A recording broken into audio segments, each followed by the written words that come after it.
Hi all, welcome to എജൂബി. 2025 March 28 കോടതിയുടെ final update, group D എക്സാമിനെ സംബന്ധിച്ചിട്ടുള്ള ഫൈനൽ അപ്ഡേറ്റ് വരുമെന്ന് ഞാൻ മുന്നേ പറഞ്ഞിട്ടുണ്ടായിരുന്നു. അപ്പോൾ ഇന്നായിരുന്നു മാർച്ച് 28, ഇന്ന് കോടതിയുടെ ഹിയറിംഗ് കഴിഞ്ഞായിരുന്നു. അപ്പോൾ നമുക്ക് വിഷമകരമായിട്ടുള്ളൊരു കാര്യമാണെന്ന് സംഭവിച്ചിട്ടുണ്ടായിരുന്നു കോർട്ടിൽ. വേറെ ഒന്നുമില്ല, റെയിൽവേയുടെ സൈഡും അതുപോലെ തന്നെ കോർട്ട് IT സൈഡും കോർട്ട് കേട്ടിട്ടുണ്ടായിരുന്നു. പിന്നെയും നമ്മുടെ ഡേറ്റ് ചേഞ്ച് ആയെന്നുള്ളൊരു വിഷമകരമായിട്ടുള്ളൊരു കാര്യമാണ് പറയാനുള്ളത്. വേറെ നമുക്കൊന്നും ചെയ്യാൻ പറ്റില്ല. 26 മെയ്യിലേക്ക് അടുത്ത ഹിയറിംഗ് മാറ്റി വെച്ചു എന്നുള്ള ന്യൂസുമാണ് നമുക്ക് നിങ്ങളുമായിട്ട് ഷെയർ ചെയ്യാറുണ്ട്. വേറെ ഞാൻ ഇപ്പോൾ ഈ വീഡിയോ ചെയ്യില്ലായിരുന്നു, പക്ഷേ പല കുട്ടികളും നമ്മളെ വിളിച്ച് കേട്ടു തുടങ്ങി എന്താണ് എൻ്റെ അപ്ഡേറ്റ് തരാൻ പറ്റുമെന്നുള്ള കാര്യം. ഇപ്പോൾ വീഡിയോയിലൂടെ കുറച്ച് പേര് കാണട്ടെ എന്ന് വിചാരിച്ചിട്ടാണ് ഞാനൊരു അപ്ഡേറ്റ് ആയിട്ട് വന്നത്. ഇപ്പം ആ കോർട്ടിൻ്റെ ഹിയറിംഗ് കേട്ട് കഴിഞ്ഞാൽ ഇപ്പോൾ ജഡ്ജി മാറി എന്നാണ് അറിഞ്ഞത്. ഇപ്പോൾ ഇപ്പം കഴിഞ്ഞ പ്രാവശ്യം കേട്ട ആളല്ല ഇന്ന് വന്നത് എന്നുള്ള, ജഡ്ജി മാറി എന്നുള്ളതാണ് അറിയാൻ കഴിഞ്ഞത്.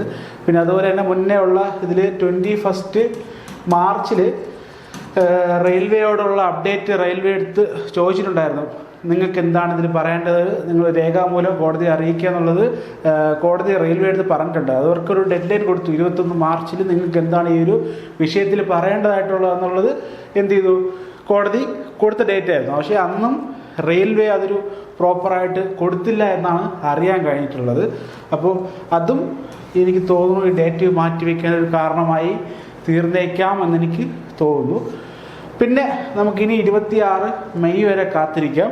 പിന്നെ അതുപോലെ തന്നെ പറയേണ്ടതായിട്ടുള്ളത്, നമ്മൾ നേരത്തെ ഒരു ഡിസിഷൻ നമ്മുടെ സൈഡിൽ നിന്നൊരു സജഷൻ പോലെ പറഞ്ഞിട്ടുണ്ടായിരുന്നു. ഏകദേശം ഇപ്പോൾ ഉള്ള 32K വേക്കൻസികളാണ് ഇപ്പോൾ നിലവിൽ ഗ്രൂപ്പ് ഡിക്ക് വേണ്ടിയിട്ട് കൊടുത്തിട്ടുള്ളത്. അപ്പോൾ ഏകദേശം കോർട്ടിൻ്റെ ഹിയറിംഗ് കേൾക്കുന്ന സമയത്ത് നമുക്ക് അങ്ങനെ തന്നെയാണ് ഫീൽ ചെയ്യുക. ഈ 32,000 വേക്കൻസിയിൽ ഇപ്പോൾ ഉള്ള 10th അതുപോലെ തന്നെ IT ഇതിനകത്ത് അയച്ചിട്ടുണ്ട്, അവർക്ക് വേണ്ടി കൊടുക്കാം. ഇനി വരുന്ന വേക്കൻസി ഇൻക്രീസിന് ഈ പറഞ്ഞ IT കൊടുക്കാനാണ് ഈ പറഞ്ഞ ഹിയറിംഗ് കേൾക്കുന്ന ഒരു പ്രേക്ഷകനെന്നതിലേക്ക് നമുക്ക് തോന്നാൻ സാധിക്കുന്നത്.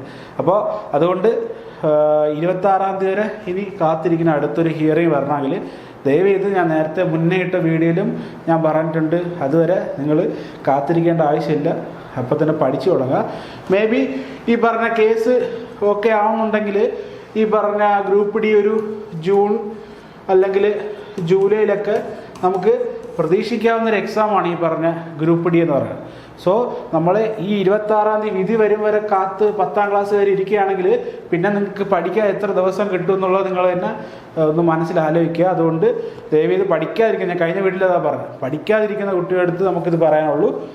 നിങ്ങൾ പഠിക്കാതിരിക്കില്ല ഈ ഒരു റീസൺ പറഞ്ഞിട്ട് നിങ്ങൾ സ്റ്റഡീസ് സ്റ്റാർട്ട് ചെയ്യുക. എന്തായാലും ഈ ഒരു വേക്കൻസി അത് ഉറപ്പായിട്ടും 10th തന്നെ കിട്ടാനാണ് ചാൻസ് കൂടുതൽ. സോ പഠിക്കുക.